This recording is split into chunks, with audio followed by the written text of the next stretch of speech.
Hello, New Wave of British Heavy Metal.com here. Today it's the 23rd of July 2022. If as usual, I could start with the request for a favour, and that's if you would please subscribe to the channel. That'd be excellent and appreciated, so please hit the button if you would, that'd be excellent. Okie dokie, today, Paul Di'Anno, of course. Will always be primarily remembered, I suppose, as the vocalist on the first two Iron Maiden albums, all the way back around about 1980, before his well-documented departure as Maiden were about to go stratospheric. But you know, Paul didn't give up, did he? Did various things after leaving Maiden, and one of those projects was Battlezone. Now, Di'Anno's Battlezone put out two contrasting albums in the late 1980s, and now, just a few days ago, Cherry Red Records have done one of their excellent box sets that they do so well, featuring both Battlezone albums from 86 and 87, and also a Killers live album which was recorded at the Whiskey in 2000. And it makes for quite a nice package. Now, Battlezone's debut album, Fighting Back, is generally energetic, fast-paced heaviness with a bit of a punky edge to it here and there. But for me, it's got a bit of a feeling of sameness about it. You know, to my ears, it feels, or rather sounds, like the band's just trying a bit too hard and playing a bit too fast because they can. Just sounds a little bit too contrived in general for me.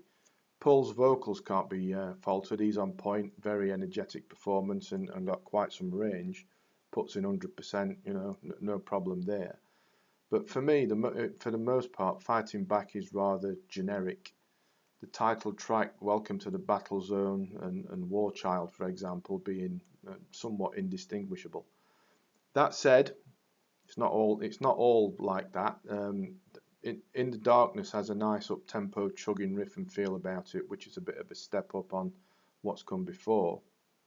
And then an even bigger step up is the quite marvellous and remarkable The Land God Gave to Cain, an expansive, progressive, atmospheric mini-epic of quite tremendous proportions. I think it's a real standout. Great riff, Paul's vocals, excellent guitar work as the song progresses, included a nice change of pace and a sort of a gentler midsection before the big finish. Excellent song. Why couldn't they all have been that good? Anyway, they're not, but there we are. And say, if only the rest of the album had been that good and along similar lines, it would have been a classic. But instead, for me, it's rather lackluster. But you know, in the Darkness and the Land God Gave to Cain do save it to some extent. Now, the follow-up album that came out the following year, Children of Madness, is much better, in my opinion at least. It's a classy set of songs which are all so much better written and varied than what was on the debut album, and there's more feeling and melody involved. It just works so much better. Paul, again, excellent vocal stint. At times, he's not unlike a little bit like Jeff Tate at his peak, and indeed, some of the songs here do have a touch of period Queensryche about them.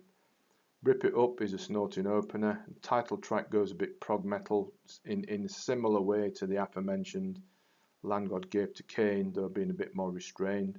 Metal Tears has a nice melody and hook going on. Its Love is infectious, and Paul's stuttering vocals being that bit different, yet it works so well.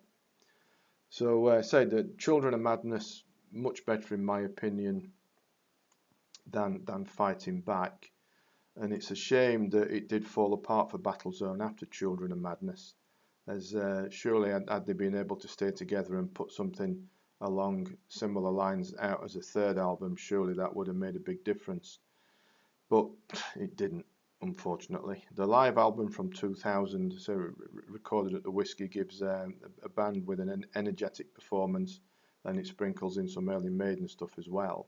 But overall, you know, in this typically excellent Cherry Red clamshell box set, You've got the first, you got the first two, well, the only two really, Battlezone albums. As a reminder, just how good a vocalist Paul was back then with Battlezone, in particular on that second album. And it's a nice price too. Say it only came out a few days ago. I think I paid about £20, which is excellent value for what you've got. I'll put a link below to it on Amazon. All the usual formats available. So check it out if you would. Whether just a Diano fan or Nawabum fan, or just like some good stuff. Say particularly that second album, that Children of Madness. So that's down below. Please subscribe to the channel before you go. That would be excellent. And as always, thanks for watching, thanks for listening, and take care.